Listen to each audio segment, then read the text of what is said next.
according to a recent poll conducted by Harvard Capps Harris. The majority of Americans do not want either Donald Trump or Joe Biden to run for re-election. The survey found that 61% of respondents do not want Trump to run for the presidency again, while 71% do not want Biden to seek a second term. These figures indicate that both Trump and Biden are deeply unpopular among the American public. The survey results are particularly concerning for President Biden, as they come at a time when his approval ratings remain low, and his party anticipates potential losses in the upcoming November elections. The fact that 7 out of 10 Americans do not want Biden to run for a second term reflects the dissatisfaction with his performance as president. In comparison, only 29% of respondents believe that Biden should run again, which is an embarrassingly low number for an incumbent. Holding such a powerful position, one would expect a higher level of support among those who oppose Biden's re-election. 45% cited his performance as a bad president, while around 1/3 expressed concerns about his age, and 1/4 believed it was time for a change. Furthermore, the poll revealed that even within the Democratic Party, only 30% of respondents would vote for Biden in a presidential primary. This indicates a significant lack of enthusiasm for his candidacy among his own party members. Similarly, former President Trump faces significant opposition to his potential bid for the White House in 2024. A majority of 61% of respondents do not want him to run again, while 39% expressed support for his candidacy. The situation is reminiscent of the 2016 election when both Hillary Clinton and Donald Trump were widely disliked by the American public. Despite their unpopularity, they managed to secure their party nominations and ultimately faced each other in the general election. The current poll numbers reveal that public sentiment towards both candidates has worsened since then, highlighting the disdain for the status quo. It is astonishing that despite the majority disapproval for Trump and Biden running again, they are still considered favorites for their respective party nominations. This underscores the current dissatisfaction with the political landscape in the United States. In response to the poll, a majority of respondents indicated that they would consider voting for a moderate independent candidate if Trump and Biden were to face each other in the 2024 election.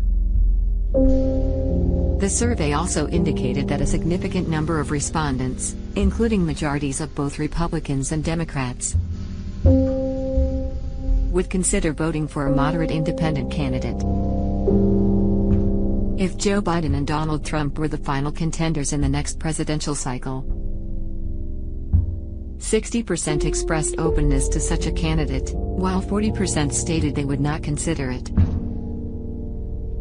This finding holds importance and has caught the attention of figures like Andrew Yang, who sees an opportunity for his forward party.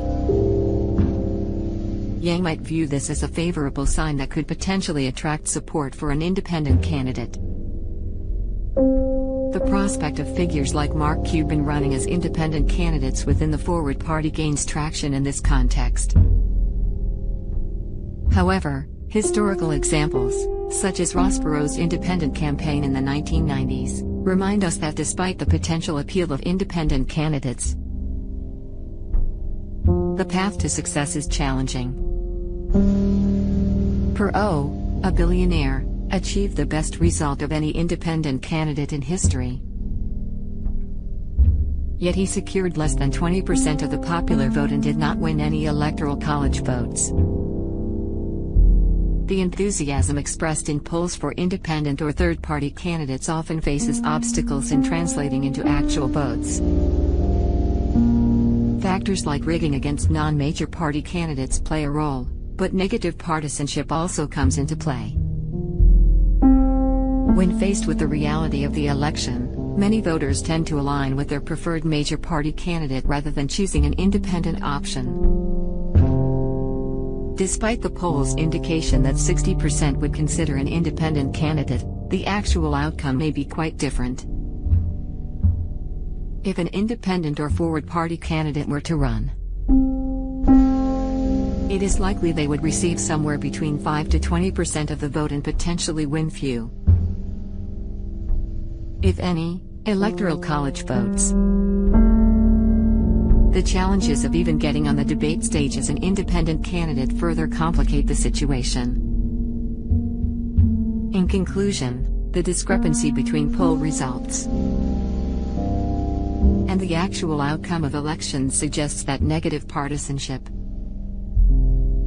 and the tendency to fall in line with major party candidates often override initial expressions of support for independent or third-party options. While the polls may generate hope for independent candidates, the realities of the electoral system and voters' behavior indicate that achieving significant success as an independent candidate remains an uphill battle. I'm frustrated with the current system because it seems unlikely to change. Looking at the breakdown by party, 53% of Republicans and 64% of Democrats expressed openness to considering a moderate independent candidate in that scenario.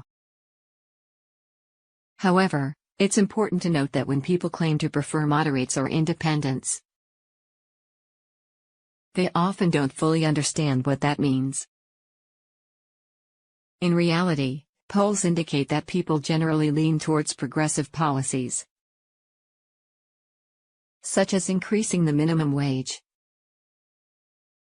ending wars, taxing the wealthy, legalizing marijuana, and supporting abortion rights.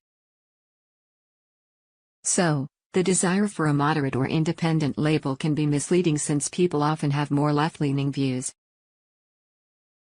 The established figures within the parties are facing challenges, yet they benefit from institutional advantages and the support of big corporate and financial interests. This means that despite Congress consistently having a low approval rating of around 15%, incumbents are re-elected, and even disliked candidates have won the presidency since 2016. The system is deeply flawed. I would prefer a system that incorporates ranked choice voting and allows for viable third parties and independent candidates. However, currently, we find ourselves in a state of frustration. I believe this sentiment will become more evident in the near future, as we have witnessed since the adpocalypse and its aftermath. In summary, I express my dissatisfaction with the current system and my desire for change. While polls may indicate support for independent or moderate candidates, the underlying policy preferences often lean more towards progressivism. The institutional advantages and financial support enjoyed by the established parties make it difficult for new voices to gain traction. Congress' consistently low approval rating and the election of disliked candidates highlight the brokenness of the system. I hope for reforms such as ranked choice voting and greater opportunities for third parties and independents.